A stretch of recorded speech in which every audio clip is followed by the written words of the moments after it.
Good morning and again welcome back to my daily blog. আজকের দিনটা ছিল সরস্বতী পুজো, তাই সকাল সকাল ঘুম থেকে উঠে একটুখানি চা খেয়ে নিয়ে আমার বাবাটাকে জিজ্ঞাসা করছিলাম, বাবা তুমি পড়াশুনো করবে তো?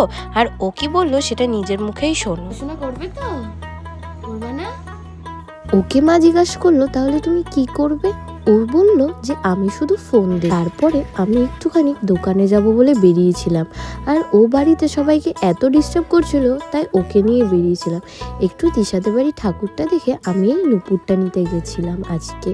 আর এই গায়ে হলুদ মাখাটা ছোটোবেলার থেকে না আমার খুবই পছন্দ। আর যখনই সরস্বতী পুজো আসতো আমি সকাল থেকে খুব এক্সাইটেড থাকতাম, যতই ঠান্ডা পড়ুক আমি অনেক অনেক করে গায়ে মুখে হলুদ মাখতাম। আর স্নান করে বেরোনোর পর দেখি মার আর্ধেক গোছানো হয়ে গেছে, আর এখানে সরস্বতী ঠাকুর আর গোপাল ভাইকেও রেডি করে নিয়েছে। আর মার গোছানোর ফাঁকে আমিও একটুখানি রেডি হয়ে একটু ভিডিও করে নিলাম, নলে শেয়ার করব কি করে।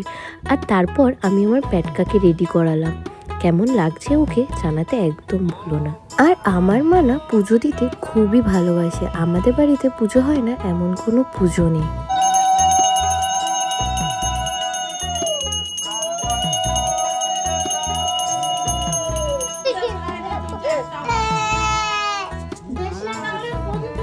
পুজো শুরু হয়ে গেছে, এইদিকে আমার প্যাটকা কাঁদছে, পড়াশুনো করবে না বলে তাই।